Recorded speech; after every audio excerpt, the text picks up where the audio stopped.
Bueno, buenas tardes a todos.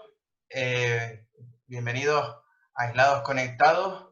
Esta es nuestra sexta edición. Yo soy Jorge Padrón y junto a mi compañero Oscar Valido queremos agradecerle que estén ahí apoyándonos y nada, decirles que estamos muy contentos de presentarles en primer lugar a Pedro Mujica, ingeniero superior en Ciencias de la Computación, con su charla que será sobre el tecnohumanismo, la era de la IA y el segundo renacimiento. En segundo lugar, a eso de las 6:30 aproximadamente, Alberto González Pulido, consultor de propiedad intelectual, tendrá la charla de los límites de la creación. Sin más, les dejo con Pedro. Hola, buenas tardes a todos. Un placer estar aquí en Aislados Conectados, en su quinta edición, compartir esta ponencia con Alberto González. Y bueno, durante esta media hora voy a hablar sobre esta temática que se engloba dentro de lo que es el movimiento tecnohumanista, que definiré en primer lugar, para hablar después de la era de la inteligencia artificial en la que ya estamos inmersos, y acabar esbozando brevemente lo que es para nosotros los tecnohumanistas, los tecnohumanistas, el segundo renacimiento en el que también ya esperemos que estemos de lleno. Aunque hay que anunciarlo y divulgarlo porque la gran mayoría no lo saben todavía. Por eso estoy yo aquí, precisamente, para anunciarlo con alegría y esperanza. Bueno, voy a apoyarme en una presentación de PowerPoint que creo que estoy compartiendo. Si mis compañeros me lo pueden confirmar. ¿Se ve? Bien. No la voy a poner en pantalla completa, sino que iré usando el marco de PowerPoint para ir pasando los slides. No sé si es mejor así. ¿Se lee bien, Alberto y Jorge? Guay. Bien.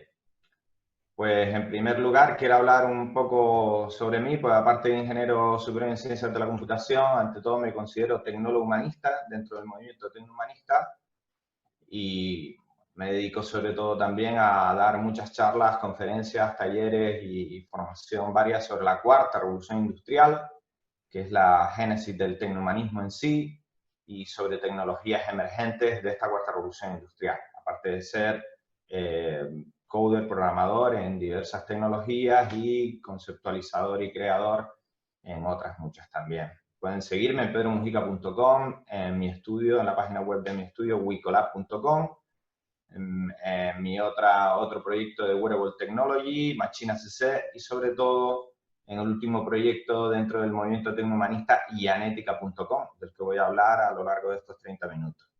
También en Twitter, Facebook, LinkedIn, Instagram, siempre a través del usuario Pedro Mujica. Como fui un early adopter, uno de los primeros que se fueron sumando a todas estas redes, tengo la suerte de tener mi nombre y apellido sin números extraños ni nada. Es una de las ventajas de ser de los primeros, ya que llevo 35 años dedicándome a la tecnología y al mundo digital. Sé que la situación actual ha acelerado esta transformación digital, esta adopción de todas las tecnologías digitales, y es un placer que se esté sumando el mundo entero porque es algo que hace falta para poder solucionar los grandes problemas o riesgos existenciales a los que nos enfrentamos en el siglo XXI. Evidentemente, como tecnólogo, soy total y absolutamente defensor de que la tecnología dará muchas soluciones y muchas razones para entender que solo a través de ella el progreso y la solución es posible, aunque tenga también hándicaps y baches, y ese es el epicentro de un tecnólogo humanista cuando habla de tecnología, pero también de humanismo. El epicentro es entender que la tecnología es necesaria y si la hacemos de forma adecuada, si la adoptamos de forma adecuada, se hará dándonos garantías de que esté siempre al servicio del ser humano, de que se humanice dicha tecnología. Pero el movimiento tecnohumanista del que quiero hablar, ante todo, es defensor de esta tecnología, como vuelvo a decir, la que nos dará las soluciones a los problemas a los que nos enfrentamos. Yo creo, pero con total y absoluta seguridad, que es el camino. no hay otro. Ya estamos en él, hace muchísimo tiempo que estamos en él, yo desde hace 35 años me dedico a ello y desde los últimos 10 años he visto que no hay otro camino. Por tanto, es el momento en sentarnos, frenar todos, ver lo que estamos haciendo y retomar este camino tecnológico de la forma más adecuada posible. Bien. Para ello, acabo de explicar un poco lo que es el tecnohumanismo, voy a definir una y otra vez y las veces que hagan falta qué es lo que es el tecnohumanismo y qué no es el tecnohumanismo. Porque a veces se confunde mucho tecnohumanismo con transhumanismo. Y bueno, y otras como antihumanismo, metahumanismo y otras corrientes filosóficas y de pensamiento. Lo primero es tecnohumanismo, que lo pueden encontrar en el proyecto Dianética, en el manifiesto tecnohumanista. Tecnohumanismo no es transhumanismo. Con esto se confunde muchísima gente y en esta ponencia quiero potenciar esta diferencia ante todo. El objetivo del transhumanismo es transformar la condición humana mediante la propia tecnología para mejorar, aumentar las capacidades humanas, tanto a nivel físico, psicológico e intelectual. Esto es lo que denominamos transhumanismo. Y el que se considera transhumano abraza, adopta la tecnología como único camino, pero entendiendo que esta es la forma en la que vamos a solucionar los problemas existenciales, los problemas del mundo, los problemas del siglo XXI, mediante el cambio del ser humano, la aumentación del ser humano a todos los niveles. Esto sería un transhumanista. El tecnohumanista no busca esta evolución. De hecho, la frena y dice, quizás sea el camino, pero ahora toca reflexionar. Es decir, no queremos capar nada, no queremos decir que la ciborgización, que sería esta forma de entender la hibridación del ser humano con la máquina, no dé una solución posible, pero todavía estamos a tiempo de frenarla, porque llevamos muchísimo tiempo de evolución humana y esta adopción tan rápida hacia la hibridación del humano con la máquina podría llegar a ser peligrosa. Pero bueno, como el futuro no lo conoce nadie, quizás es el momento de parar y reflexionar hacia dónde vamos. El transhumanismo decididamente ve que esa es la meta. El tecnohumanismo quiere frenar y reflexionar. ¿Cómo reflexionar? Hibridando tecnología y ciencia con pensamiento y filosofía. Es el momento en el que las humanidades vuelven a encontrarse, en su día separadas, absurdamente, vuelven a encontrarse con el progreso tecnológico y científico. Esto ya está ocurriendo, el Silicon Valley ya está contratando filósofos, hay muchísimas corporaciones tecnológicas que están introduciendo éticos, lingüistas y todo tipo de humanistas para que esta reflexión se produzca. Por tanto, ante lo que nos vendía la ciencia ficción, como que acabaremos siendo todos cyborgs, mitad máquina, mitad humanos, o perderemos el concepto de ser humano en sí, el tecnohumanismo dice, estamos a tiempo, 2020, cuidado, todavía no tenemos nada tan avanzado, tan adelantado, quizás es el momento de poner orden. Orden a través del pensamiento, orden a través de la verdadera esencia del ser humano. Por eso cuando hablamos de tecnohumanismo, hablamos de segundo renacimiento y de una visión antropocéntrica o tecnoantropocéntrica donde volvemos a poner al ser humano en el centro y toda la tecnología que tenga que desarrollarse como posible solución a este siglo XXI, a los problemas a los que nos enfrentamos en el siglo XXI, que estén al servicio del ser humano. Es decir, desarrollo tecnológico sí, adopción de nuevas tecnologías al ritmo que sea adecuado sí, pero siempre estudiando, reflexionando desde el pensamiento ético y filosófico cuál es el lugar que ocupamos en este siglo, en este desarrollo, en esta nueva era digital, y debería ser el centro, es decir, la supremacía del ser humano frente a la tecnología. Como esto es bastante complejo, bueno, llevo 5 minutos, pero es bastante complejo de entender, yo les voy a hacer referencia constantemente al proyecto Dianética, donde el manifiesto tecnohumanista está explicado, esbozado y donde todavía es un proyecto abierto para que muchísimas personas se sumen, puedan dar opiniones y bueno, se realicen encuentros y el debate esté vivo y de verdad sea la corriente que queremos que se genere a partir del nacimiento del proyecto Dianética y del movimiento tecnohumanista. Aquí tienen una captura de lo que sería la página que ya existe, la página dianetica.com, https://dianetica.com, y en esta sección del manifiesto tecnohumanista hay un texto larguísimo bueno, no tanto, se puede leer perfectamente, donde expongo todos estos conceptos para que se vayan estudiando poco a poco, porque al ser filosofía no es fácil de digerir, pero ahí lo tendrían. Bien. Como he dicho, el resumen del movimiento tecnohumanista podría ser por una tecnología al servicio del ser humano. El tecnohumanismo frente al transhumanismo, que ya digo, es lo que acepta que el ser humano acabe hibridándose con la máquina, y de hecho es la única forma, el aumento del ser humano aumentado, el aumento de las capacidades humanas a través de la tecnología. Frente a eso, no decimos que no, pero por favor que siempre esté al servicio del ser humano. Y por ahora el paso que debemos dar en el movimiento tecnohumanista es la unión entre pensamiento, filosofía y ética con tecnología. ¿Vale? Surgiría aplicando las ideas y tesis de las disciplinas humanas, de todas las disciplinas del humanismo, a las tecnologías emergentes disruptivas de la cuarta revolución industrial. La cuarta revolución industrial es la génesis del tecnohumanismo y viene para pedir que las humanidades vuelvan al desarrollo tecnológico. Este es el punto importante. En el manifiesto, cuando hablo de tecnologías emergentes disruptivas es porque van a dejar obsoleto todo lo anterior. La disrupción siempre deja obsoleto lo anterior. Y esto va a suponer una curva de cambio en todos los niveles muy fuerte. En el manifiesto tecnohumanista tienen la génesis del tecnohumanismo porque nace todo el contexto social, económico y cultural en el que se produce. Hablamos de tecnodemocracia, siempre desde un punto de vista ético, sin subir al político, siempre en lo individual, no en lo colectivo. Hablamos de, bueno, hablo del tecnoantropocentrismo, ya se irán sumando otros pensadores y colaboradores, que es tecnología centrada en el ser humano, y sobre todo qué sería el perfil tecnohumanista y qué cambios van a ocurrir en este siglo XXI en la forma de ser, estar e imaginar. Y por supuesto la conclusión del manifiesto, el manifiesto tiene esta estructura, donde se resume lo que es el movimiento tecnohumanista, donde se habla del primer proyecto tecnohumanista ya en ética, y después se habla también de los derechos fundamentales que se generan. Como bien decía, la cuarta revolución industrial, han habido ya 4 revoluciones industriales, desde la primera del vapor, la segunda fue la de la electricidad y las cadenas de montaje, la tercera la aparición de los computadores, y la cuarta es esta en la que estamos ahora mismo inmersos, que es la de la inteligencia artificial y el Internet de todo, básicamente, más muchísimas otras tecnologías emergentes que llevan asociadas, pero básicamente son estas dos. La cuarta revolución industrial es la que produce el nacimiento de este movimiento tecnohumanista, porque todas las tecnologías de la cuarta revolución industrial lo cambian todo a tantos niveles que se requiere del pensamiento para saber hacia dónde vamos.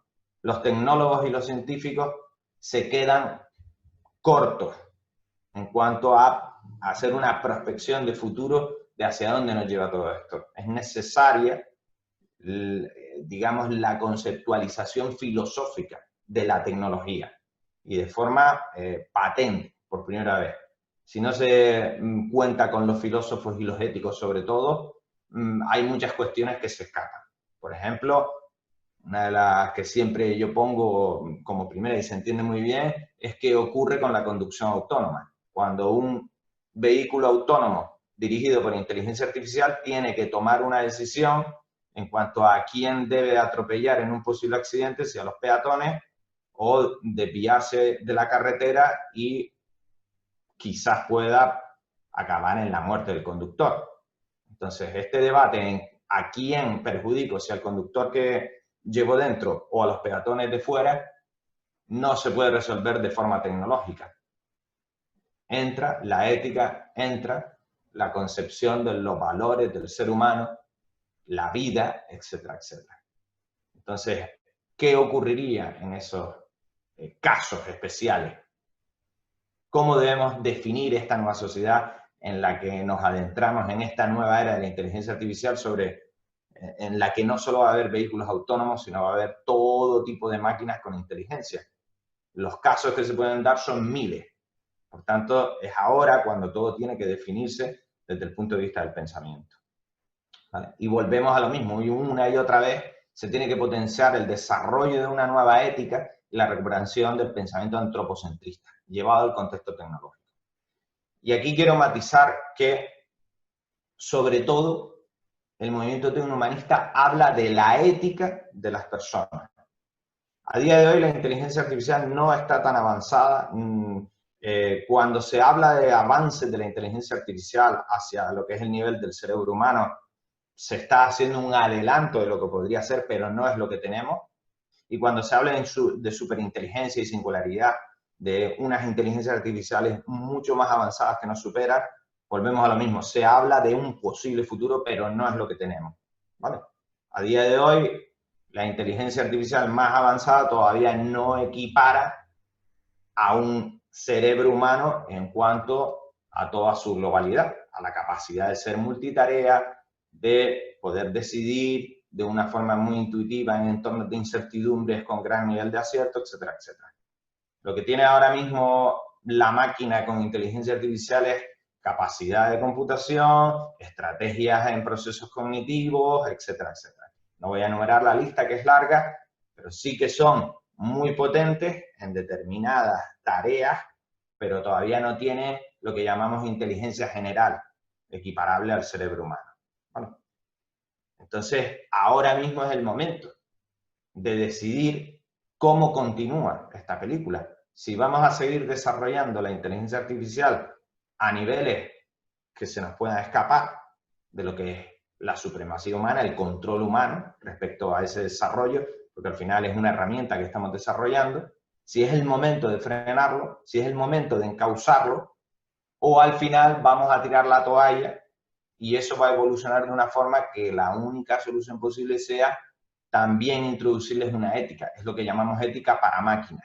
La ética de la inteligencia artificial, la ética dentro de la inteligencia artificial para que esta inteligencia artificial pueda acabar resolviendo estos casos, como el del conductor que hablaba antes, de la mejor forma posible y siempre beneficiando al ser humano.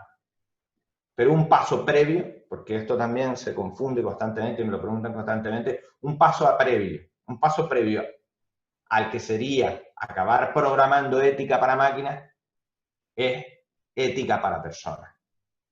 Es el momento de pensar en el ecosistema tecnológico global, en el ámbito científico, en el ámbito del desarrollo de todas estas tecnologías, pensar si lo estamos haciendo bien, si le estamos dando demasiada autonomía a todas estas tecnologías y se pueden convertir en algo que no queremos. Bien. Por tanto, el tecnohumanismo, para lograr este gran objetivo, que es el de que exista una filosofía y una ética, una hibridación entre pensamiento y tecnología y ciencia, por ahora se basa en tres principios fundamentales para que las personas podamos tener la ética suficiente, la educación filosófica o de pensamiento crítico suficiente como para saber qué es lo que estamos haciendo cuando desarrollamos este tipo de tecnología que vienen y a bastante velocidad. Los principios fundamentales en los que nos deberíamos apoyar para poder tener esa ética suficiente, ese espíritu constructivo, ese optimismo, esa esperanza de que la tecnología nos va a ayudar de la forma adecuada.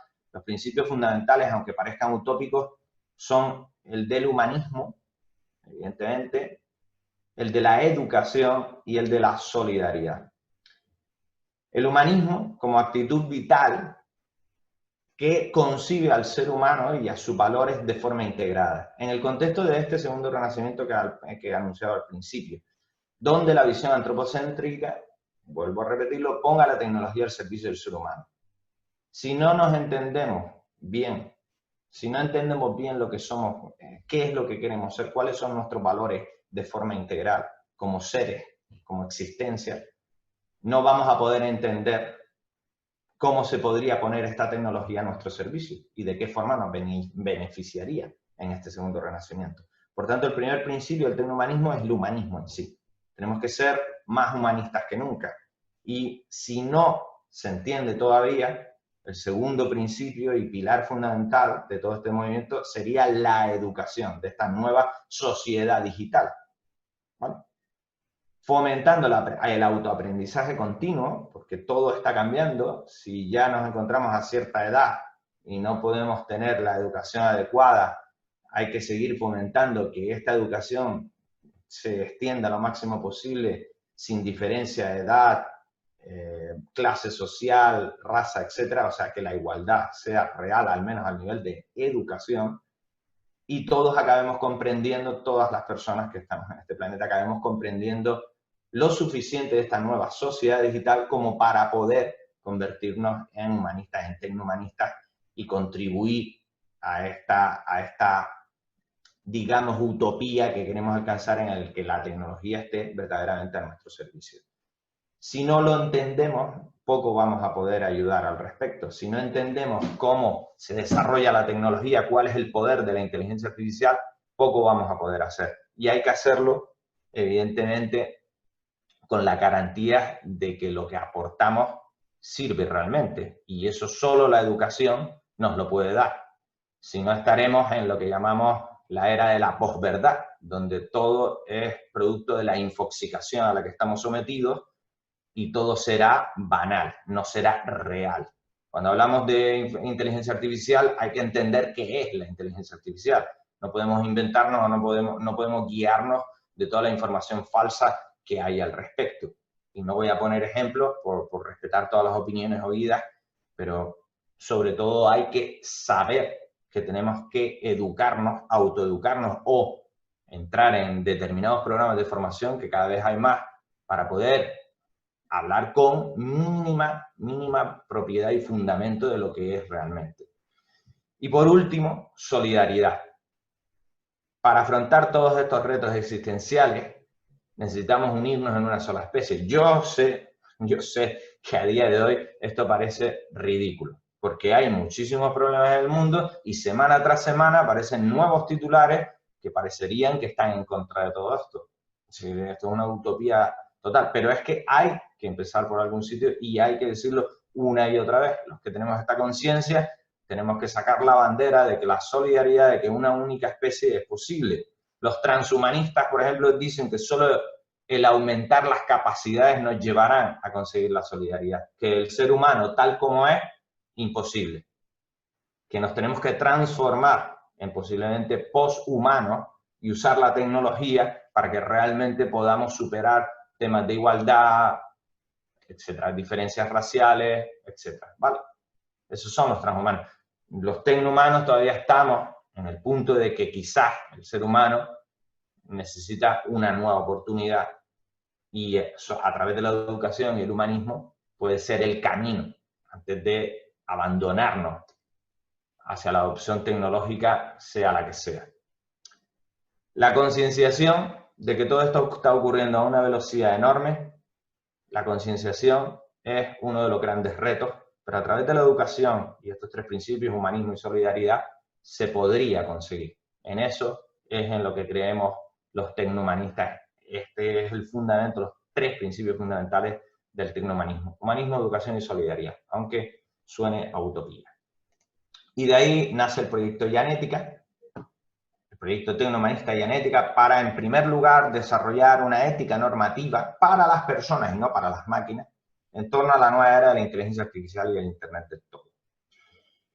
Hay otros riesgos existenciales de los que no hablamos en el tecnohumanismo, al menos en el proyecto Yanética. Yanética se centra en la inteligencia artificial, pero hay otros tres como mínimo, que sería el armamento, la biotecnología y el medio ambiente. Están muy relacionados, pero nosotros por ahora, como primer proyecto tecnohumanista, nos centramos en el de la inteligencia artificial y el Internet del todo. Aquí, si entran en la página de Yanética, verán que bueno, es un proyecto que estoy impulsando, del que soy el máximo responsable, junto al Centro de Innovación Las Naves del Ayuntamiento de Valencia. La ciudad de Valencia está apoyando totalmente este proyecto y, bueno, estamos llegando a bastante gente, foros europeos, etcétera, etcétera, otras instituciones, universidades, ciudades, etcétera. O sea que es un proyecto que podría prosperar y esperemos que lo haga. Requiere, evidentemente, conocimiento, profundizar y educación, tecnoeducación, a la que llamamos, ¿vale? No es algo sencillo, pero sí que posible a través de la implicación, de la colaboración y del estudio, sobre todo. Por ejemplo, aquí les pongo una lista de qué es lo que habría que desarrollar a nivel teórico, con las aportaciones de todos los que se vayan sumando, de todos los colaboradores, y es una lista bastante extensa. Aquí les pongo solo 32 conceptos, de los que hay mucho que hablar, por ejemplo, la tecnoinmortalidad, la hiperconectividad, la tecnoconciencia, el positivismo mental, la mética, la tecnoeducación, etc. Resiliencia, permanencia, privacidad. Hay muchísima filosofía, pero que vamos a ir viendo durante esta década y la siguiente cómo pasan a formar parte de nuestro día a día. O sea que no, la ciencia ficción ya no está. Si nos ponemos 3 meses atrás y hubiésemos hablado del COVID y de la pandemia, todo el mundo se habría reído bastante, ¿no? Si alguien hubiese hablado de eso, como habló en su día Bill Gates, avisando de lo que iba a ocurrir, nos habríamos reído todos a carcajadas y nos ha cogido a todos por sorpresa. Vaya, resulta que el futuro ya está aquí y ha ocurrido. Ahora ya no hay tanta risa sobre una posible pandemia mundial. Pues esto lleva una carga parecida. Cuidado, porque de todo esto que estamos hablando, que suena como muy futurista, puede estar aquí antes de lo que pensamos. Pero no hay que tener miedo, simplemente hay que pasar a ser un activista, un colaborador, alguien que quiera aportar a sus distintos niveles. Uno de las aportaciones principales que quiere iniciar el proyecto Dianética, uno de los pilares también en los que se basa, si queremos entender el humanismo, si queremos un proyecto de solidaridad y de educación a nivel mundial, de globalidad, de crear una constitución, una tecnoconstitución a nivel mundial, etc., hay que empezar por una nueva carta abierta de derechos fundamentales para el ser humano desde un punto de vista tecnohumanista.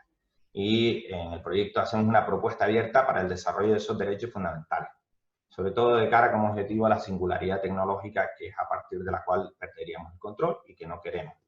Creemos que ahora mismo estamos en el punto en el que todo esto se podría reconfigurar o frenar. Hay otras cartas de derechos fundamentales, hay mucha gente que está trabajando en esto no es exclusivo nuestro, esta es simplemente nuestra propuesta. Y solo quiero hablar del primer derecho, porque me quedan 7 minutos para cederle la palabra a Alberto, y es el de la supremacía. La máquina siempre a nuestro servicio. La supremacía del ser humano frente a todas las herramientas que ha creado, frente a toda la tecnología. Y bueno, hay otros como el derecho a la tecnología, era el que hablaba antes de la educación, en cuanto a una tecnoeducación para que toda la tecnología sea accesible a todos los niveles, no dependa del poder adquisitivo, por ejemplo, etcétera. Y bueno, en total unos 16 derechos que se están desarrollando a través del proyecto Dianética y esperemos estar todo este año y los siguientes. Y no voy a seguir con el tema. Todo esto que les acabo de exponer en los últimos 24 minutos compondrían lo que es la base del movimiento tecnohumanista. Y ahora les voy a hablar un poco de por qué tenemos que desarrollar lo antes posible este movimiento y proyectos como el de Dianética y otros. Porque entramos en la era de la inteligencia artificial. Ya hace tiempo que estamos en ella, pero en esta década se va a desarrollar de una forma bastante vertiginosa. No sé si están viendo la diapositiva. ¿La ven? ¿Pulgares arriba? Bien. Este señor es Sundar Pichai y es el CEO de Google. Y bueno, las grandes corporaciones, las MACFA, hace mucho que hablan de muchísimas cosas que poca gente conoce. Por ejemplo, ya no se habla de mobiles, o sea, no se habla de un mundo mobile first, sino de iFirst. La inteligencia artificial ya está permeable en todos los niveles que podamos imaginar de nuestra civilización. Podríamos hablar de iCivilization. Toda nuestra civilización actual depende de la inteligencia artificial. Si no existiese, el mundo no funcionaría. Ellos lo tienen claro, dicen que si mobile is the king, que es el dispositivo que nos tiene a todos total y absolutamente identificados y del que dependemos al 100%. Sabemos que sin nuestro smartphone no podríamos concebir la vida a día de hoy. Si eres un ciudadano que eres coevolutivo con tu especie, tal cual estamos en el estado en el que estamos, que es el del mundo tecnificado. Evidentemente, si te vas al Amazonas o te aíslas en algún lugar remoto, podrías no depender del smartphone, pero si eres un ciudadano del siglo XXI, moviéndote en esta nueva cultura global, ya no puedes dejar al lado el smartphone. Eso hace que el smartphone sea el dispositivo, el primer dispositivo, el Smart Sense que también llamamos, y lo llamamos el rey. Pero todos los smartphones a día de hoy operan con inteligencia artificial. De hecho, ya no tienen CPU, tienen NPU, unidades centrales de neuroproceso. o Neural Process Unit, unidades de proceso neuronal, como quieras definirlo. Las NPU están a nivel de hardware y son las que empiezan a hacer funcionar estos dispositivos. Por tanto, son dispositivos totalmente dependientes de la inteligencia artificial, de procesos de Machine Learning e inteligencia artificial que ya tienen codificados a nivel de hardware. Por tanto, todo el mundo funciona por inteligencia artificial. Sin seguir con la parte de la teoría de cómo se sustenta la IA a nivel mundial, solo les quiero hablar de que esta gente hace muchísimo tiempo, a través de las Naciones Unidas, han definido lo que es el nuevo orden mundial. El proyecto UNON es un nuevo orden mundial, también se pueden usar las siglas en inglés, habla de un Google personalizado, en este caso de Google, pero un sistema personalizado por cada usuario. Es decir, la individualización completa llevaría a que cada persona en el mundo, a través de la tecnología, vería un mundo totalmente adaptado a sus gustos, preferencias, forma de ver el mundo, la vida, el mercado, etc. ¿Esto a qué nos lleva? A que los hechos desaparecerían porque todo se convertiría en una opinión. Y una opinión unilateral de cada persona con todo el sistema completo. Y además la verdad desaparecería porque todo sería simplemente una percepción de lo que vemos.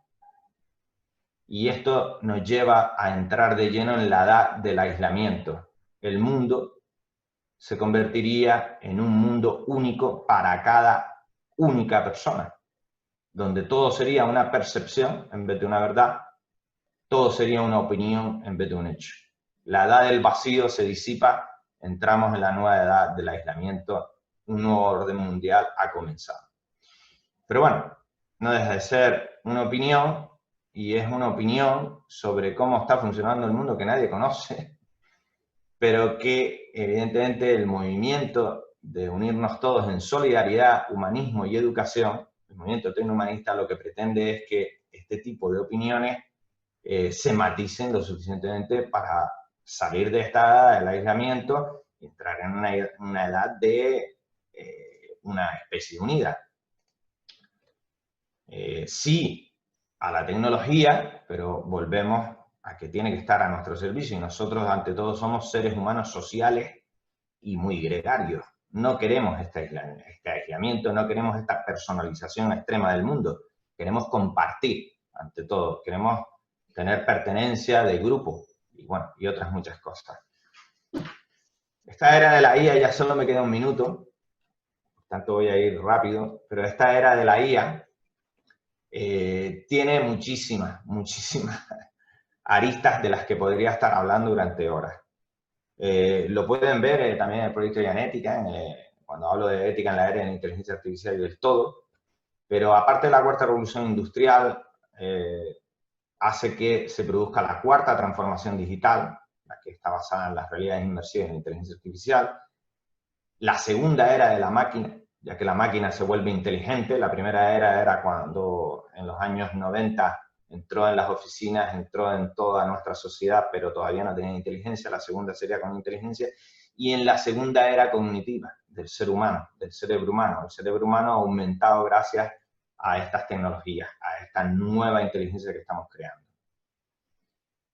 Todo ello, la cuarta transformación digital, cuarta revolución industrial, segunda era de la máquina y segunda era cognitiva, se producen gracias a una serie de tecnologías, como bien decía antes, disruptivas, que dejan obsoleto todo lo anterior, como el Internet de las cosas, que muchos conocen de oídas, el Internet del todo, que es más allá del Internet de las cosas porque involucra a cosas, procesos, datos y también personas. Las personas tendremos tecnología suficiente para estar biometrizadas a tiempo real y demás, como no, la inteligencia artificial, el machine learning, el deep learning, las tecnologías inmersivas, la realidad extendida, la realidad artificial extendida, la cobótica o robótica colaborativa, la impresión aditiva o 3D y en general el mundo inteligente hacia el que avanzamos a través de la conjunción de todas estas tecnologías en los hogares, en los edificios, en las ciudades, en los puertos, en la movilidad. Nos vamos a convertir en un mundo hiperconectado único. Y siempre hiperconectado. Tecnologías como 5G, el 6G, que ya se está desarrollando en China, nos van a permitir estar constantemente conectados con cobertura en cualquier punto del planeta y interactuando constantemente con sistemas ciberfísicos que son los que, aparte de computrónico, capacidad computrónica, integran hiperconectividad a tiempo real, always on, y inteligencia artificial. Cualquier dispositivo con cualquier autonomía va a ser inteligente, por tanto vamos a tener una gran inteligencia artificial distribuida en miles de millones de dispositivos, hasta una densidad de 2 millones de dispositivos inteligentes por kilómetro cuadrado. Y generando biometría de forma constante. O sea, las personas van a ser generadoras de datos mucho más de lo que hemos sido hasta ahora de forma constante. Todo lo que se pueda medir será medido. Nuestra biometría al completo para sacar miles de decisiones que nos vuelven de forma, digamos, recurrente y vuelven a generar nuevas biométricas, etcétera, etcétera. Por eso es tan importante que todo esto, si va a ocurrir, esté a nuestro servicio y sepamos ahora ordenarlo desde un pensamiento crítico, porque es demasiado brutal lo que está ocurriendo y va a ocurrir. Al final tendríamos un tiempo real, un acceso en tiempo real a un sistema global que ya existe y se va a potenciar, donde va a existir una comunicación máquina to máquina, machine to machine, muy poderosa, muy fuerte, que ya ocurre, pero más todavía con todos estos dispositivos del IoT y IoE hablando entre sí, generando verdaderas nubes de pensamiento colectivo entre máquinas, pero también con nosotros. Y no solo a través de la voz o de las interfaces que conocemos, sino a través del pensamiento, porque la comunicación entre máquina y humano a través del pensamiento ya se ha logrado y se va a potenciar a lo largo de esta década, sobre todo, y de todo este siglo. Volvemos a lo mismo, a lo que decíamos que era la nueva era del AI First o IA First, y donde, según Sundar Pichai, la IA va a ser más importante que el fuego y la electricidad juntos.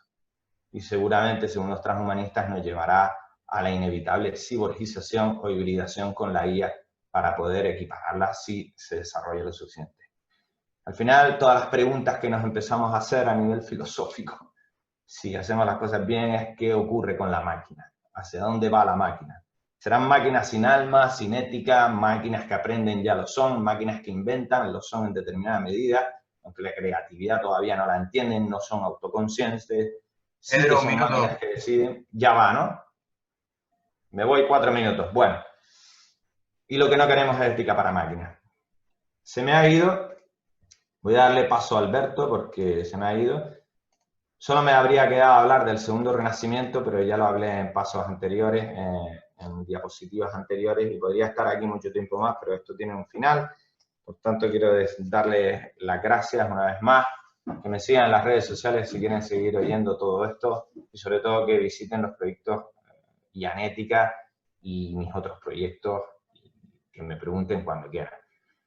Quiero darle el paso a Alberto 4 minutos después de la hora prevista. Perdona, Alberto, por comerte estos 4 minutos y que nos hablará también de los límites en la creación, tal como he dicho, de la creatividad humana, que tiene que ser redefinida y poner al ser humano siempre donde debe estar. Y bueno, él nos hablará mejor de lo que viene a continuación. Gracias, Alberto, por estos 4 minutos de sesión. Un placer y un abrazo a todos. Pues, para empezar, evidentemente, gracias a Jorge y a Óscar por haberme invitado. Y sinceramente, Pedro, me hubiera quedado escuchándote. La verdad que todo lo que has dicho es súper interesante. Y a mí me preocupa un poco, sinceramente, hasta qué punto, dónde queda todo lo que va a pasar a partir de ahora. Y sobre todo en el contexto en el que estamos viviendo ahora, con el tema de la crisis del COVID. Bueno, mi trabajo está enfocado a la propiedad intelectual, que, bueno, yo soy asesor jurídico, estudié Derecho en Las Palmas y luego pues me hice un máster en Madrid sobre propiedad intelectual y a partir de ahí pues empecé a estar vinculado al mundo de la cultura, sobre todo en el ámbito de la protección de la creación, como bien dice mi proyecto.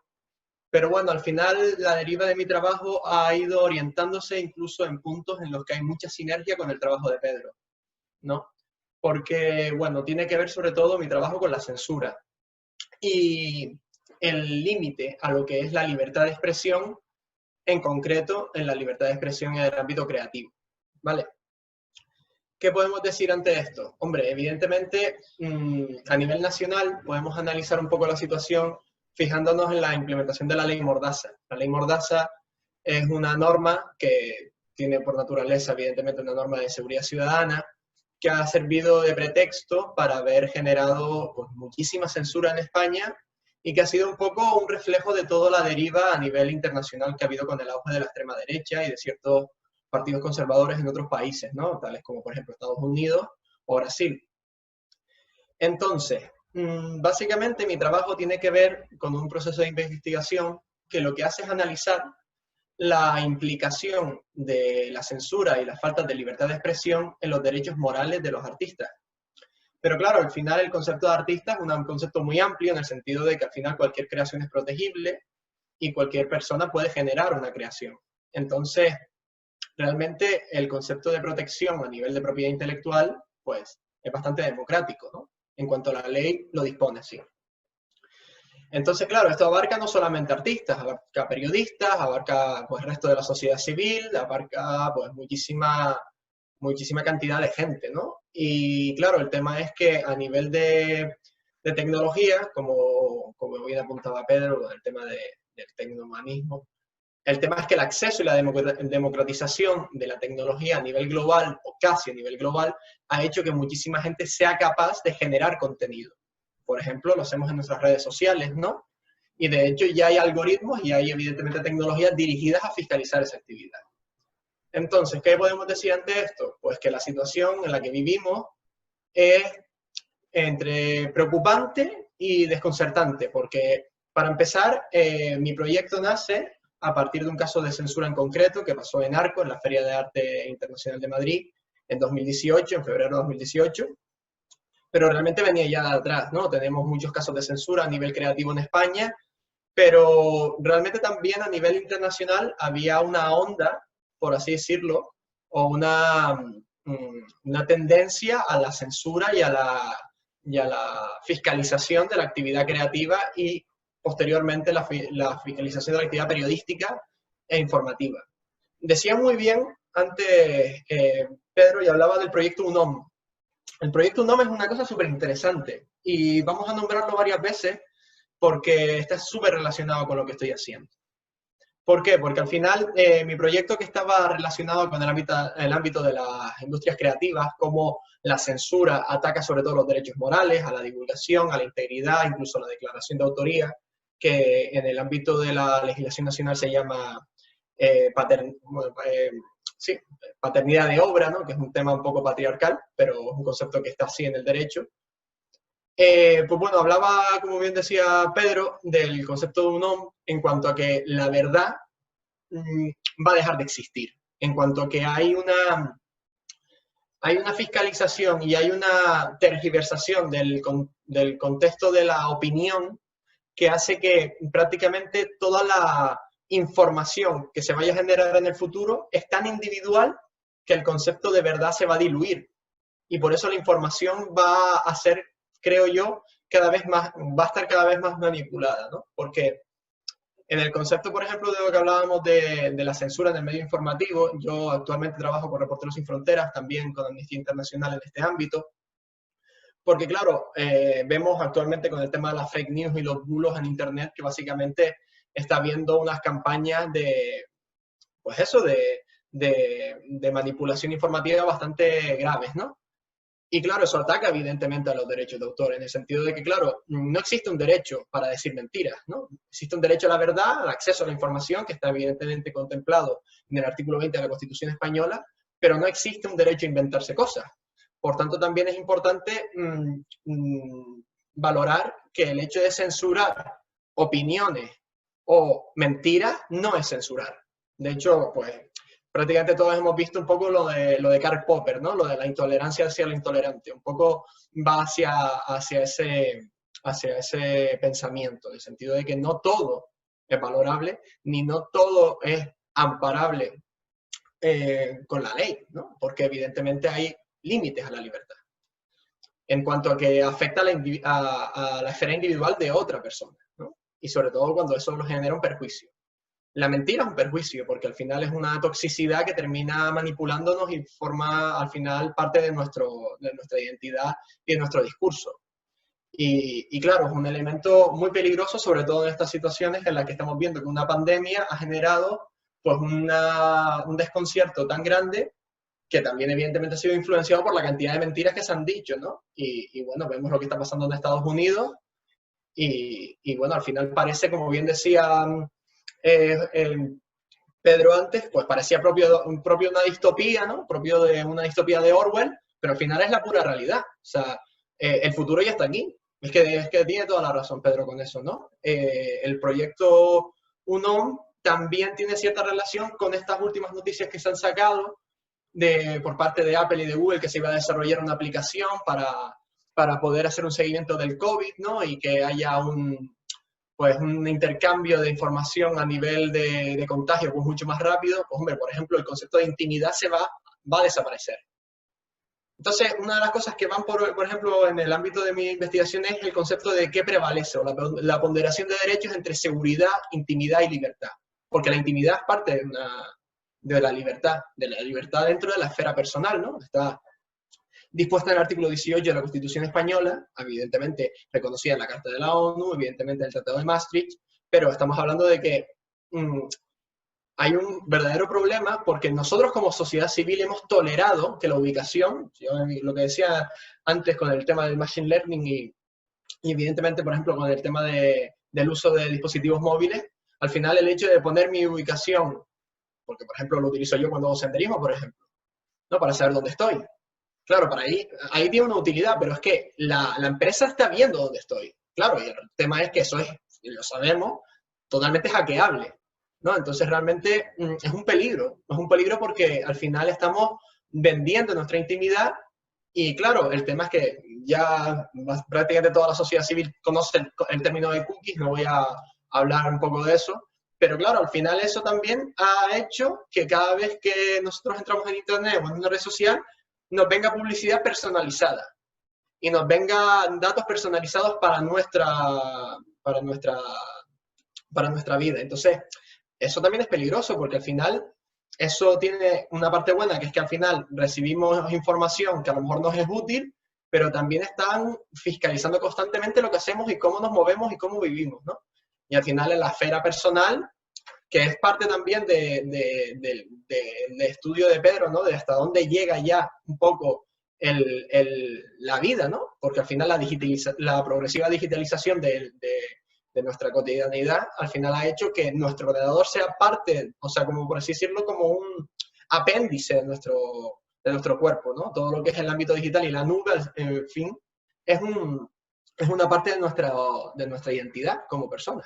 Y eso evidentemente tiene una parte buena porque al final hay un traspaso o una forma de comunicación mucho más ágil, ¿no? De hecho, el 5G va un poco por ahí, pero claro, eso también tiene otra forma de verse, que es que realmente la capacidad de manipular la información que recibimos es total y de la capacidad de poder disponer de bulos constantemente también es total, porque claro, la información viaja a tan velocidad que la capacidad que tiene una entidad, en este caso pública, como es en España, para fiscalizar un poco esa información es muy relativa, por no decir bastante paupérrima, ¿no? Entonces, mi proyecto, como bien han visto, pasó un poco del ámbito de la propiedad intelectual al tema de la seguridad, al tema de cómo la sociedad civil ha sido adaptándose a los nuevos tiempos.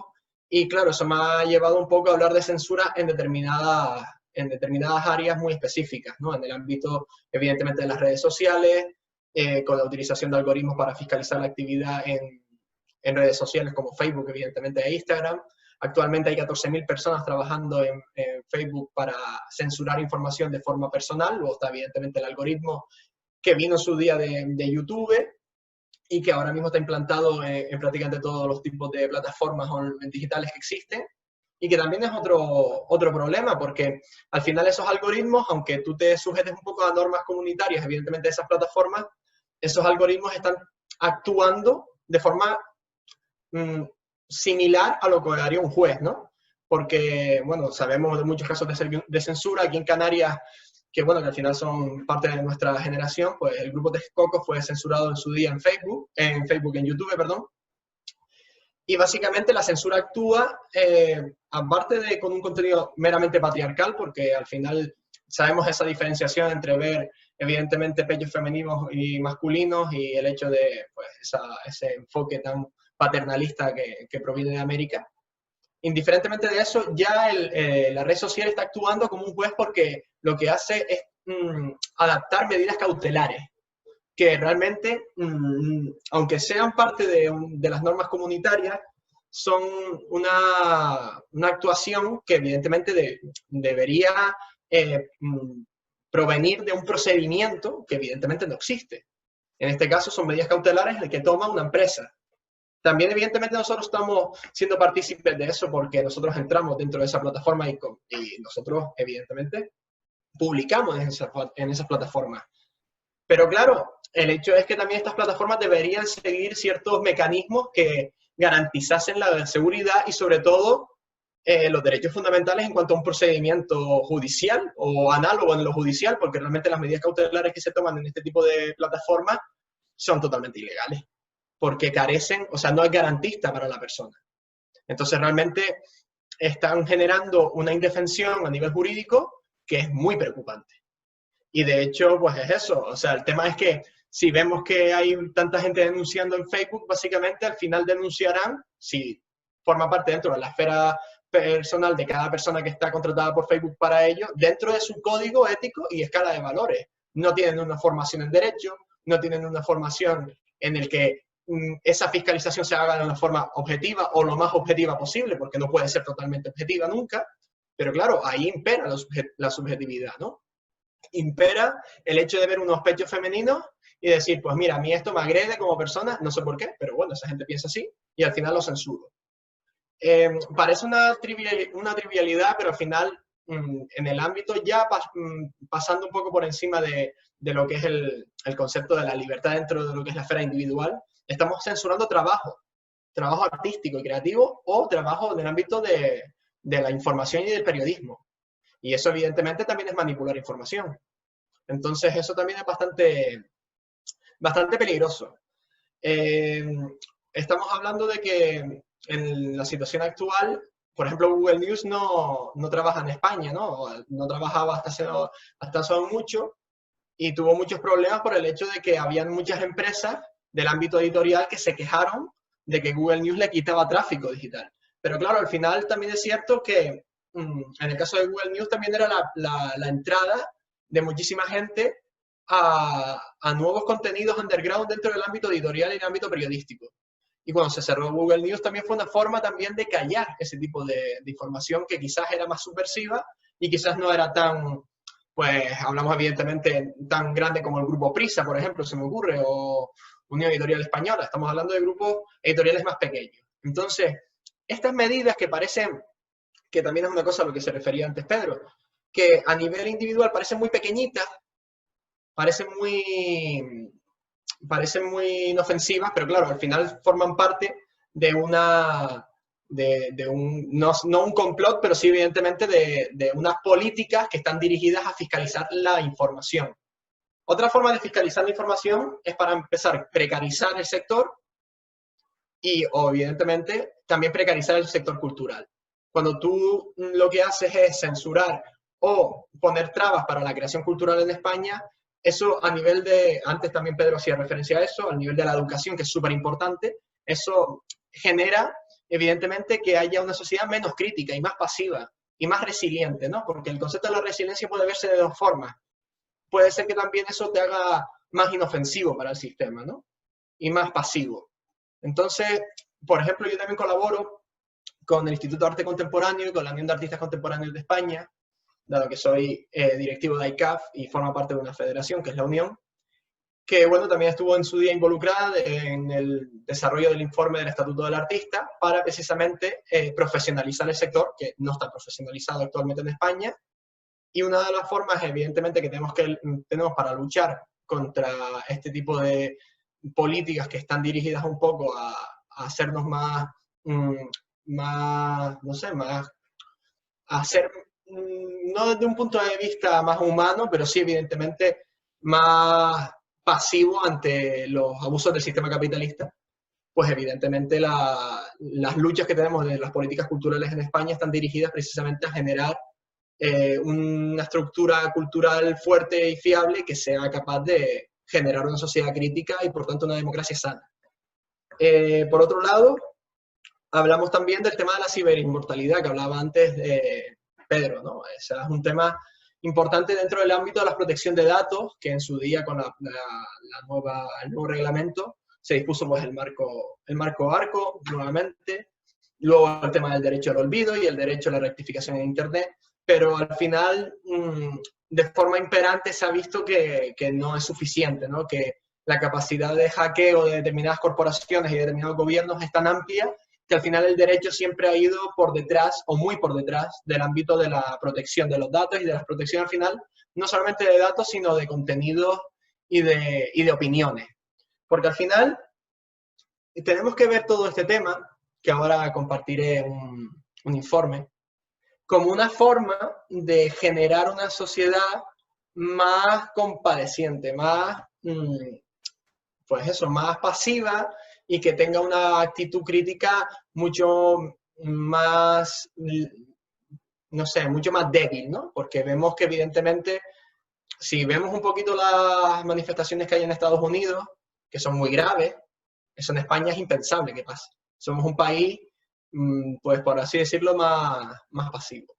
Y eso en parte es por un tema de educación, pero también es cierto que se han sucedido una serie de políticas desde la transición que han ido pues recortando en educación, en cultura, en desarrollo e innovación tecnológica. De hecho, ha habido desde 2008 un éxodo, ¿no? de talento de España increíble. Y básicamente eso es un resultado de que la meritocracia en España no existe. Y que realmente al final esto es un país donde impera un poco el modelo del siglo XVIII, ¿no? Al final de ser amigo de o de tener contactos en, ¿no? Eso lo que ha hecho es que nuestro país tenga carencias muy graves. Y de hecho, la ley Mordaza y que la ley Mordaza todavía siga vigente es un reflejo de eso. Esto es una opinión evidentemente personal, pero también está avalada por determinadas, bueno, evidentemente Amnistía Internacional en su día, la ONU, la UNESCO. Hay una infinidad de entidades internacionales que se han quejado y que han puesto el grito en el cielo porque esta ley prácticamente, o sea, no es que sea ilegal, es que ya en la Constitución española hay muchos preceptos que van en contra de esta ley porque impera la seguridad y la relativa seguridad que evidentemente está dirigida a una parte de la población, evidentemente pondrá esta seguridad por encima de la libertad individual. Y ahora lo que voy a hacer, si se puede, es compartir esta noticia porque tiene que ver con el trabajo de una asociación con la que yo también estoy trabajando desde hace no mucho, que es un reflejo de la situación que existe en España. Evidentemente, la situación es grave. También es cierto que yo no comulgo con la opinión de determinadas personas que han sido encarceladas, pero decir que España es el estado con más artistas encarcelados del mundo es muy fuerte, la verdad. Esto es un informe que sacó Freemuse, que junto con PEN International, que son dos entidades que luchan por la libertad de expresión en el mundo, PEN International más dirigido al ámbito periodístico y Freemuse, que es la que me compete a mí porque colaboro con ellos desde abril, un poquito antes de abril, más dirigida al ámbito de la libertad creativa. De hecho, ahora a nivel de Estados Unidos se ha creado una plataforma que se llama Don't Delete Art, que bueno, está un poco luchando contra la censura informativa que está habiendo durante los disturbios de Estados Unidos por la muerte de George Floyd, y que están evidentemente teniendo muchísimo trabajo y que bueno, están haciendo una labor genial, ¿no? Porque básicamente están denunciando unas carencias a la libertad de expresión muy graves. Les invito a conocer un poco más de esta entidad porque es una ONG que está haciendo un trabajo de divulgación muy importante. En España no es muy conocida, de hecho, pues básicamente me ha servido también para llevar mis proyectos fuera de España. De hecho, justo antes del COVID, pues se iba a ir a Venezuela para hablar un poco de censura y falta de libertad de expresión en Venezuela, pero no fue posible, evidentemente, por las condiciones. Y aquí tenemos un poco la gráfica en la que hace referencia a la situación que hay en España. Estamos hablando que a nivel del año 2019 hay 14 artistas encarcelados en España y 13 en Irán. O sea, si vemos un poco los países con los que estamos hablando, la verdad es que resulta bastante fuerte ver a España, Irán, Turquía, Myanmar, Egipto, China y Rusia en el mismo saco, cuando se supone que España es la cuarta economía de la Unión Europea y que realmente no se refleja con el estado de las libertades civiles en España. Tenemos un grave problema y evidentemente tenemos que cambiar muchas cosas, y sobre todo lo que tenemos que tener es muchísima más actitud a la hora de defender nuestros derechos, ¿no? Se ha visto un poco que con el tema del COVID, pues ha habido una parte de la población, sobre todo una parte de la población privilegiada, que ha ido demandando, pues no se sabe muy bien el qué, y que han tenido una actitud cuanto menos ridícula, sobre todo por la que estaba cayendo en España, pero que con este tipo de temas no están tan concienciados, ¿no? Sobre todo porque la libertad dentro del ámbito de la seguridad y dentro del ámbito, evidentemente, de la ley Mordaza, está sobre todo dirigida a proteger grupos de poder que hay en España y que evidentemente provienen del franquismo.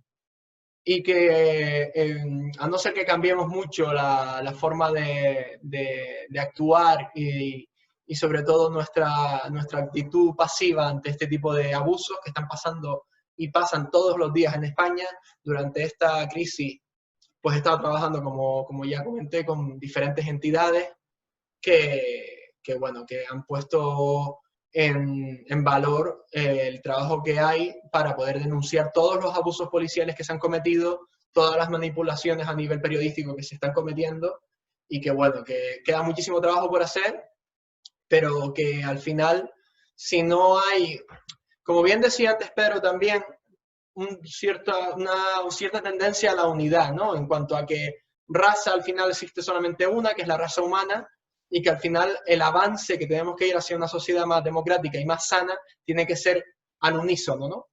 Y estamos demasiado fragmentados. Realmente en España la realidad que vivimos es esa, somos un país muy fragmentado y realmente con muchísimo dolor. Desde hace mucho tiempo acarreamos ese sin Dios, por así decirlo, que no hemos sabido resolver porque también la política, la cultura y el derecho no han sabido resolver. O no han sabido o no han querido, ¿no? Y evidentemente la presencia de una ley tan represora y tan antidemocrática como la ley Mordaza no ayuda. Entonces poco más tengo que decir. Ha sido un poco un resumen un poco de mi proyecto y también de cómo estas entidades están intentando solventar todos los problemas que tenemos en España, y no solamente en España, sino, como ya ven, un poco de una dimensión internacional. Y bueno, si quieren dejamos unos minutos para hacer algún tipo de reflexión conjunta con Pedro, y evidentemente dar otra vez las gracias a Jorge y a Óscar por haberme invitado, que ha sido un placer disertar un poco sobre este tema. Ya está. Alberto, deja de compartir pantalla y ahora vamos a... Vale. Nada, pues ahora pues una mesa redonda, de una mesa reflexiva, de tanto Alberto como Pedro, si quieren compartir mutuamente pues de sus trabajos, sería maravilloso escucharlo.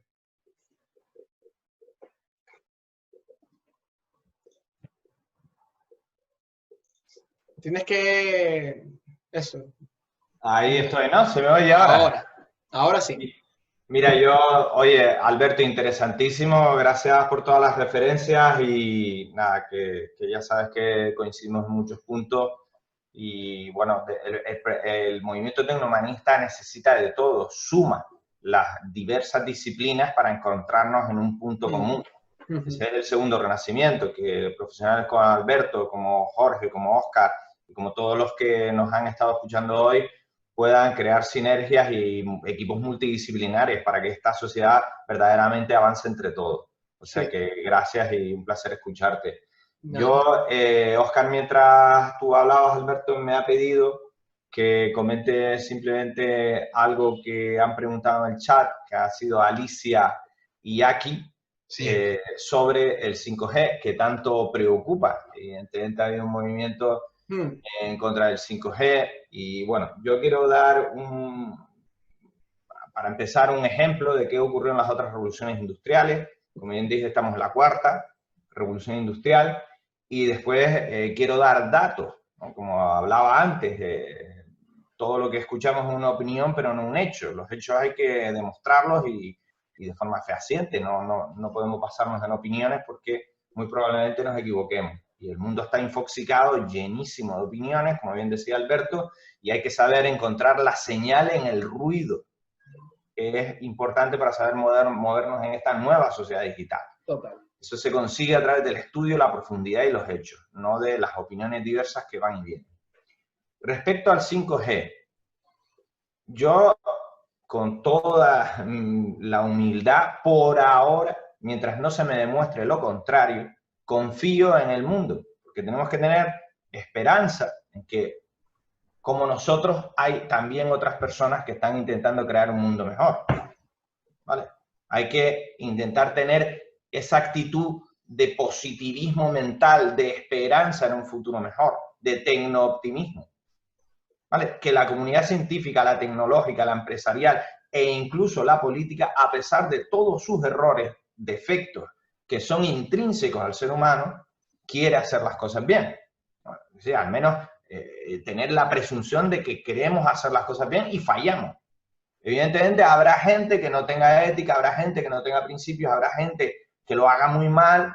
Para eso está la justicia, en la que tenemos que depositar también fe, esperanza y evidentemente es el camino, ¿no? Quien haga las cosas mal, la justicia ya lo enmendará dentro de lo posible. Pero entender que somos seres humanos. En este contexto, el 5G. El 5G es una tecnología que necesitamos. Si no es el 5G, será el 5G y medio, 5G y medio, el 6G o el 7G. Pero necesitamos esa hiperconectividad. Necesitamos ese gran ancho de banda. El ancho de banda tiene que seguir creciendo para que la tecnología nos ayude, para crear esa única especie conectada, esa aldea global donde compartamos el conocimiento y la tecnología se ponga a nuestro servicio. Yo no sé si la tecnología 5G actual es peligrosa, lo suficiente o no. Si es peligrosa, la propia comunidad científica, la justicia, los gobiernos y los organismos reguladores ya le pondrán la regulación que toque. Si me haces un apunte... Si me haces un apunte dale la punta, Alberto. Una de las cosas que me han llamado la atención con respecto a este tema, que tiene que ver evidentemente con el tema de la posverdad que hablabas, es que muchos gobiernos, aun teniendo informes, evidentemente, de sus ministerios de industria correspondientes y también amparados por ministerios de sanidad, en el que tampoco es que se demostrara, pero básicamente ponían información veraz sobre que no había una incidencia en la sanidad, en la salud pública grave, ¿no? Muchos gobiernos como Suiza han tenido que ceder en todos los proyectos que habían avance de este tipo de tecnología porque se ha generado un caos y un miedo global con este tema que al final es curioso, y claro que también se está hablando de una guerra comercial, de a ver quién es el primer país que lo implanta o a ver quién es el primer país que lo dirige, porque ese es el tema. La presión de la tecnofobia. Entonces, sí, no hay que tener miedo, hay que entender que las herramientas que hemos construido, bien usadas, nos ayudarán. Claro. En la primera revolución industrial ocurrió con lo mismo con el paso del caballo al coche. La gente decía, subirse en un coche que ha traído el demonio de esos e ir a 40 kilómetros por hora te va a producir un infarto. Es malísimo para la salud. Y había gente que quemaba los coches. Los quemaba porque los veían máquinas del demonio. Hoy en día ir a 40 por hora vas con un patinete. Yo no pongo la mano en el fuego por nada. Yo lo que digo es que construyamos la tecnología adecuada y que esté a nuestro servicio. Si el 5G actual con todas sus especificaciones, tal como dice Alberto, que una y otra vez aparecen informes y estudios de que trabaja en una frecuencia incluso por debajo de la 4G, sí, por debajo de la 4G, o sea, todavía es menos peligroso que la 4G, que ya está activa. Pero si aún así hay dudas, miedos, y informaciones, como antes decíamos, que muchas veces son opiniones y no hechos, de que el 5G es dañino, bueno, frenemos, estudiémoslo una vez más, como hizo Suiza, y ya saldrá cuando todos en consenso digamos, Esto tiene que salir. Pero lo que no hay que hacer es tener miedo, frenar el progreso tecnológico, porque es el que de verdad nos va a ayudar en este siglo XXI y es el que va a encontrar las soluciones a los riesgos existenciales. He hablado de la inteligencia artificial, pero recuerden que también está el medio ambiente, que hay que solucionar.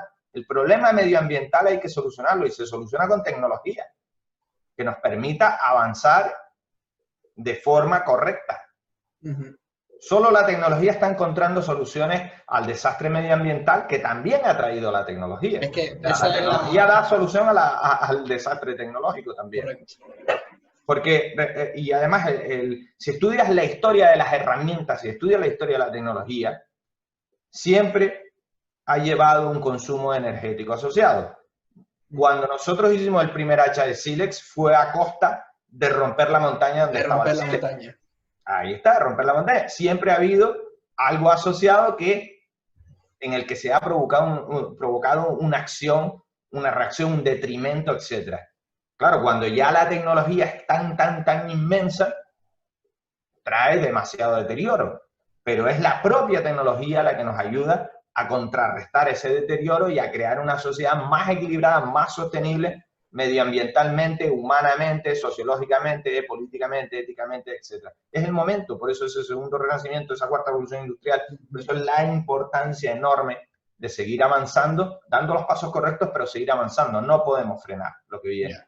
Nos podemos adaptar, nos podemos convertir en activistas de lo que viene y luchar sin despiste para que sea el mejor mundo posible. Entonces, al 5G, en contestación a Alicia y aquí, sí, veámoslo con lupa, si acaso, pero por ahora sí. 5G, 5G y medio, el que sea. Pero no, por favor, quemar las antenas como se hizo en Reino Unido, porque eso no sirve para absolutamente nada. Total. Nada más, espero haberles contestado de la forma más humilde posible. A mí me viene una pregunta, escuchándole a los dos. La masificación y sobresaturación de información está ayudando a la libertad de expresión y al uso adecuado de la tecnología. Ahí Alberto estará mejor. Bueno, yo también creo que puedes decir. Yo creo que no. El tema es que yo con esto tengo una dicotomía importante, porque me gusta evidentemente que haya una transferencia total, lo que habíamos hablado antes de una conectividad total a nivel mundial, y que haya, pues eso, se pueda transferir información para que evidentemente el conocimiento llegue a nuevos horizontes y que haya... También es una forma también de tener esa identidad como especie y unificar un poco la especie en cuanto a la desfragmentación que tiene que ocurrir para poder avanzar, creo yo. Pero claro, también es cierto, el tema de la tecnología tiene la dicotomía de que al final es lo que decía Pedro, la tecnología depende de cómo la utilices. Y cuando hay un interés corporativo detrás, porque al final el desarrollo tecnológico depende de empresas, al final el interés corporativo suele ser partidista. Evidentemente, no tiene por qué ser así, ¿no? Entonces, evidentemente, el uso del dato y el uso de la información para que ésta llegue a todos los rincones del mundo puede ser positivo, pero también puede ser un medio para manipular y puede ser un medio para generar, pues lo que hablábamos antes de la posverdad, ¿no? También es cierto que el hecho de que se vaya a generar una individualización tan clara del acceso a la información y que tú accedas básicamente a lo que quieres escuchar, eso sí me parece muy peligroso. Y eso es una tendencia que está súper marcada, además. Porque, claro, también me pasa a mí. Yo puedo denunciar y poner en spam en Facebook la opinión de alguien que no me gusta, ¿no? Pero claro, yo no quiero escucharlo. Pero también es cierto que esa persona va a seguir opinando. Y esa información va a seguir estando ahí. Y el hecho también de ocultar ese tipo de cosas va a generar que nosotros tengamos una desafección con la realidad. Creo. Es mi opinión, ¿no? Y entonces, por una parte es positivo y otra parte evidentemente es negativo. Desde el punto de vista del tecnohumanismo, lo podría ver en el sentido de que, claro, es bonito el hecho de que todo el mundo tenga acceso a la información y un acceso a la cultura y un acceso a la educación, que evidentemente es una de las mayores metas que tiene la humanidad y evidentemente, pues, la tecnohumanidad, ¿no? Podría decirse, ¿no? Porque evidentemente es la única forma de avanzar como especie. Pero la cuestión es que, desgraciadamente, nuestro mundo está tan intoxicado que puede utilizarse como un arma de doble filo. Una de las claves de todo esto, no sé si conocen el trabajo de Habermas. Habermas es un filósofo del derecho muy importante en la historia de la Escuela de Frankfurt, que tiene un libro que se llama La ética del discurso, y que habla un poco, y también hablaba antes un poco de Karl Popper, pero habla un poco de que la pistola en sí no es mala. La pistola no dispara. ¿Entiendes? El que dispara es un ser humano. Evidentemente que exista esa tecnología puede servir para, pero realmente quien tiene la decisión, y por eso me parece muy acertado todo lo que decía Pedro, por el tema de la libertad imperante del ser humano por encima de la tecnología, y la supremacía, al principio la supremacía como básico, que va incluso por el tema de la robótica de Asimov. Me parece muy interesante porque, claro, al final va a tener que depender de un ser humano. Pero, claro, se tiene que tener en cuenta también la esfera individual de ese ser humano. Y se tiene que tener en cuenta al final de que la tecnología en sí no es mala, sino va a ser al final cómo lo usamos. Y es nuestro código ético y nuestra escala de valores la que va a determinar un poco la deriva hacia lo que va a pasar. Y evidentemente el hecho de que tengamos un mundo pues tan convulso no ayuda a nada. Evidentemente tendremos que sobrepasar esas barreras para que avancemos. Yo no sé si Pedro quiere aportar algo más. Yo creo que tienes mucho que decir desde el punto de vista del tecnomodernismo, porque básicamente tiene que ver con esto al 100%. Sí, bueno, secundo todo lo que has dicho y básicamente es eso. El ser humano es el que tiene que tener siempre la base ética y Claro. la decisión final. La tecnología debe ser una herramienta. Ahí el peligro es crear una tecnología autónoma que tome Exacto, las independiente. decisiones. Claro, desde que sea lo suficientemente independiente. Además, aquí está la propia base de la existencia humana. Nosotros somos la única inteligencia avanzada que conocemos. Exacto. El libre albedrío solo es Humano. propio del ser humano, exactamente. Propio del ser humano, el libre albedrío en poder tomar decisiones con profundidad basadas en fundamentos éticos y filosóficos. Porque inteligencias en otros seres vivos hay, pero no hay filosofía.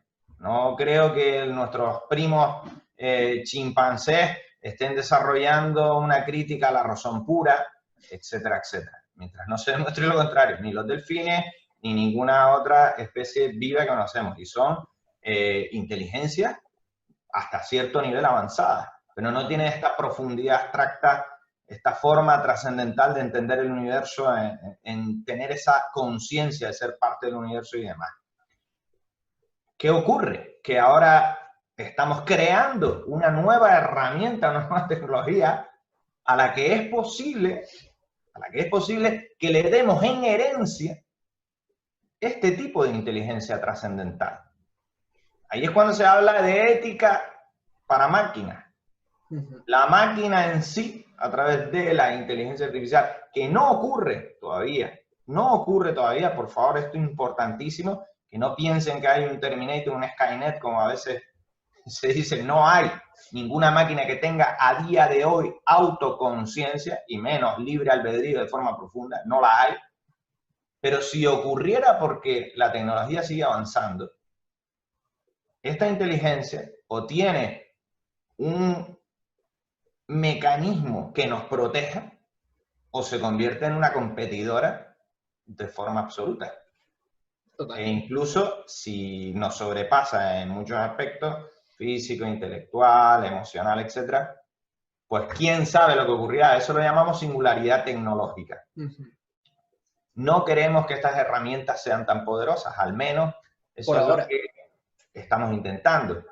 En este mundo convulso, como bien dice Alberto, esta infoxicación, ya hablaba Alfons Kurnella en Infonomía en el año 2000, infoxicación, este mundo tan complejo, con tantos impactos diarios de sobreinformación, y muchas veces superficial o redundante, o como decimos en sánscrito en las escuelas védicas, viparjaya, conocimiento que no sirve absolutamente para nada, conocimiento totalmente falso que debe ser sustituido por pramana, conocimiento verdadero que nos ayude a evolucionar como especie, de forma conjunta y avancemos hacia un mundo mejor.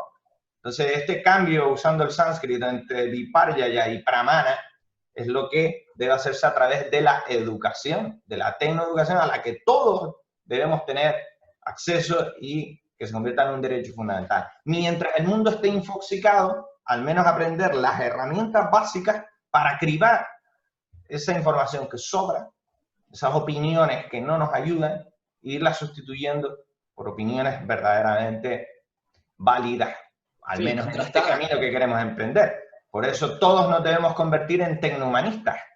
Todos debemos hibridar las humanidades, que deben recuperarse, la mética, la lógica y la mística del mundo clásico, el primer renacimiento. Debemos recuperar las humanidades e hibridarlas con toda la tecnología, toda la ciencia y todo el saber humano en conjunto.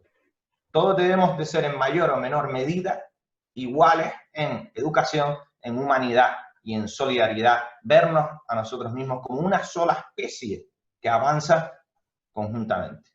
Aunque parezca utopía, es posible y la tecnología nos puede ayudar. No, no me parece utópico, me parece que se puede hacer perfectamente. Yo también, yo lo creo. De hecho, hablabas ahora de esa adaptación de la filosofía clásica y de la filosofía, hiciste referencia a Kant, ¿no? Y evidentemente se puede trasladar y se puede extrapolar todos esos conceptos, incluso Hegel, ¿no? Recuerdo pues, la tríada, ¿no? De tesis, antítesis, síntesis. En el sentido de cómo contrastar la información y de cómo intentar encontrar, o sea, en cómo iniciar un proceso de búsqueda de la verdad, también por la propia iniciativa del ser humano. Exacto. Por el hecho de que el ser humano sea, como antes hablabas, el proceso tiene que ser siempre antropocentrista, ¿no? Porque yo creo que si no es así, es un error. Tiene que ser, dentro de la esfera de cada individuo, tiene que haber como una actitud en la que tú tengas la capacidad de verificar la información que consumes, porque al final la información es consumo. Es que la gente no lo entiende. Y el tema es que al final también ese consumo ya está sesgado pues por cookies o por un montón de formas de manipularla o de dirigirla de forma personificada y de forma individual, ¿no? Y eso, claro, eso ha generado un sesgo que también manipula nuestra capacidad crítica. Y claro, también eso es una de las formas en las que, una de las formas que tenemos para no avanzar, ¿no? Y para continuar con un sistema tan decadente, ¿no? Y respecto al consumo de información, yo diría que tenemos una responsabilidad histórica muy potente, más que nunca, porque más que consumers, más que consumidores, somos prosumers. Sobre la marcha consumimos y producimos. También, porque estamos continuamente republicando contenido. Entonces, damos fuerza al algoritmo, al sesgo algorítmico, o no damos fuerza, o lo atenuamos, dependiendo de nuestras psicoemociones que plasmamos sobre esos titulares, que por eso esos titulares tienen esa forma tan infoxicante, porque juegan con nuestras emociones, con nuestras hormonas, con nuestra dopamina. Por ahí habría otro tema a explorar. Pero eso es de la publicidad de los años 20. Yo diría, por favor, somos responsables del mundo que estamos construyendo. Frenemos un poco y apliquemos el pensamiento crítico. Esto que leo, ¿cómo va a crear ese mundo? ¿Va a aportar o no va a aportar? Porque esto que leo sobre la marcha lo vuelvo a publicar y le doy fuerza o lo atenúo. Correcto. Había una inteligencia artificial que fue muy famosa hace 2 años, se la entrenó para buscar los trendings en Twitter y acabó encontrando que uno de los trendings brutales era el racismo. Pues la IA acabó en Twitter publicando contenido racista, a lo bestia. No era consciente de lo que hacía. Claro, era un espejo de nosotros. Por tanto, el poder lo tenemos nosotros, el ser humano, no la tecnología, no esta IA. Así que somos responsables de cómo construimos este mundo. Pues sí. Pues nada, la verdad que es súper interesante escucharle. Podríamos seguir 2 horas. Sí, tranquilamente. Y nada, desearles las gracias por su tiempo, por la verdad, por todo el conocimiento que han aportado, que creo que es súper interesante. Y nada, de decirles a aquellas personas que nos han seguido que muchas gracias. Y bueno, si ustedes quieren terminar con alguna reflexión final y ya despedimos para la siguiente edición o el siguiente evento que hagamos próximamente. Así que nada, les dejo que ustedes terminen con lo que sea. Alberto, si tú quieres dar un pensamiento final. La verdad que lo que acabas de decir, yo simplemente suscribo todas las palabras que has dicho, que al final somos nosotros los responsables, y que nada, reiterar un poco el agradecimiento hacia Jorge y hacia Óscar por esta iniciativa y por generar estos puntos de reunión y de convergencia, y que ha sido un placer conocer el trabajo de Pedro, y que bueno, al final hay sinergias muy importantes que están un poco dirigidas a eso, ¿no? A que al final todos tenemos que ser humanistas, porque ya la tecnología forma parte de una forma tan a gran escala en nuestra vida que no nos queda otra que avanzar en ese sentido y ser responsable con lo que hacemos, ¿no? Así que ha sido un placer poder hablar contigo y compartir este tiempo. Y pues nada, un saludo a todos los que nos han visto y gracias. Pues nada, el placer es mutuo, Alberto. La verdad que sí, me sumo una vez más a todo lo que has dicho. Y un mensaje final para todos los oyentes, para todos los que vean a lo largo de la semana estas ponencias que han quedado grabadas y se subirán a YouTube. Gracias a Aislados Conectados, a Óscar, a Jorge y a todos los que participan del proyecto.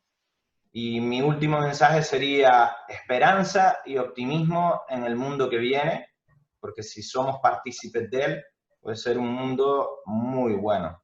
Y es más, nuestros hijos, nuestros menores, se lo merecen, no merecen menos. Así que ten optimismo, positivismo mental y fuerza. Pues gracias, chicos. Nos vemos pronto, ¿vale? Gracias. Luego, Buenas tardes. un verdadero placer. Igual.